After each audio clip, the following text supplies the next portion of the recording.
Ready for something a little different? Good. Here's 19 reasons to read different seasons.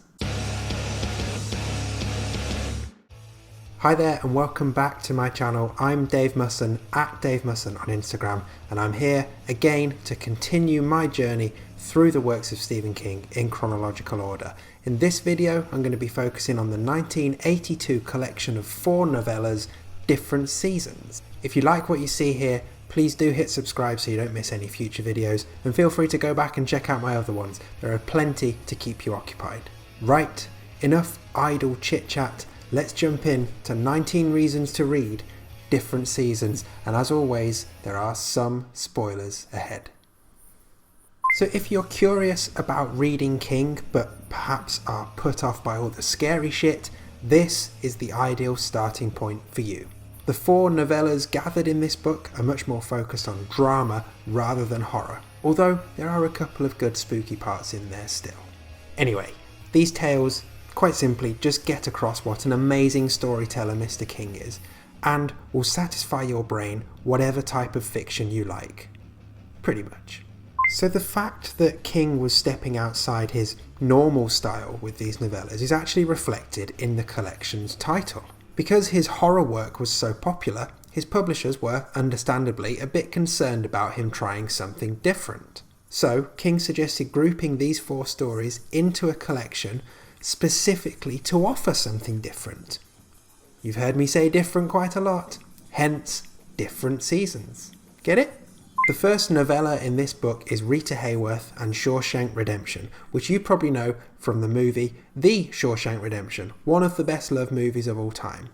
The novella is almost as good as that movie, and it's certainly reason enough to jump into Different Seasons. So chances are you know the plot to this one. You have Andy, the innocent man behind bars for murdering his wife, painstakingly digging himself a tunnel over dozens and dozens of years and then crawling through literal human shit to freedom. But even knowing what happens, this story is so well written that actually Andy's escape still manages to catch you out. So the Rita Hayworth part of the title comes, of course, from the posters Andy uses to cover up his little excavation in his cell.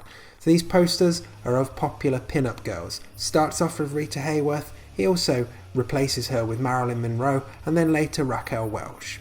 Andy actually gives a nice little nod to how he's planning to escape to Red when he's talking to Red about these posters. He says he likes to imagine he can crawl through the posters and be with the women pictured in them. So one of the most important characters in this story is the prison itself, Shawshank. Over the course of the story, you learn what a horrible place it is. You learn loads about its dark, corrupt past, and you also see plenty of the positive changes Andy manages to make during his stay there. Also, it's one of those King locations that gets name-checked again and again in future books, so it's nice to have a proper introduction to it here. So next in the collection is Apt Pupil, the closest of these 4 to an all-out King horror and easily the most fucked up thing here. It tells the story of a teenager called Todd who discovers that that sweet old man in his neighbourhood was actually a Nazi who killed tons of Jews during the Second World War. Instead of calling the police, Todd blackmails the old man and forces him to tell him stories about all of the killing he had to do during his time as a Nazi in the concentration camps. As the story unfolds, both characters get more and more twisted. It's grim and brilliant. The iconic scene in this one is where Todd gives Dusander, the old man, a replica SS uniform and forces him to wear it and then march on the spot in his kitchen. It's claustrophobic and terrifying, and it's actually captured really well in the movie adaptation too. So you know how I said both characters get more twisted the longer the story goes on? Well, that manifests in them both killing a bunch of homeless people just for the sake of killing. It is fucked up. Fun fact about Apt Pupil that definitely makes it worth reading: it is the inspiration behind the Anthrax song Skeletons in the Closet. Riff! Novella number 3 is the quite magnificent The Body, which would go on to become the movie Stand By Me. It is quite simply one of the greatest coming-of-age stories of all time. 4 young boys head off on a hike to find the body of a local kid who's gone missing. But it's actually far less about that journey and about the body than it is about the relationships between the 4 boys at the heart of this story. If ever there was a story that showed just what an incredible writer of any genre Stephen King is, The Body is it. Another big reason to read The Body is it's a Castle Rock story. Oh yeah. Not only that, you also get to meet a teenage Ace Merrill, the town bully, a nasty piece of shit, and someone who makes an explosive return to the King universe in Needful Things. You will love hating him. So something in The Body that you will either love or hate are the stories within the story. These are the stories that were written by The Body's narrator, Geordie LaChance. So the revenge of Lardass Hogan is pretty fun and forms a key part of the main storytelling itself, and, is pretty passable. Stud City, however, bit of a drag and a shit name. In terms of iconic scenes in The Body, I mean, how many do you want? You've got the boys being chased by the dog Chopper. Sick balls! You've got the boys desperately trying to run over the railway trestle bridge before the train hits them. You've got them swimming through the pond only to discover it's full of leeches. And of course, you've got the standoff at The Body with Ace and his gang. Basically, this story is fucking iconic. Lastly in this collection is the weirdest and easily most underrated and underappreciated of the bunch, the spooky The Breathing Method, which is very hard for me to say because I struggle with THs. This one is another story within a story and is set in the context of The Club, a spooky gentleman's club where their most favourite activity is to tell each other stories, and at Christmas time they tell spooky stories. The Breathing Method is one of those spooky festive tales.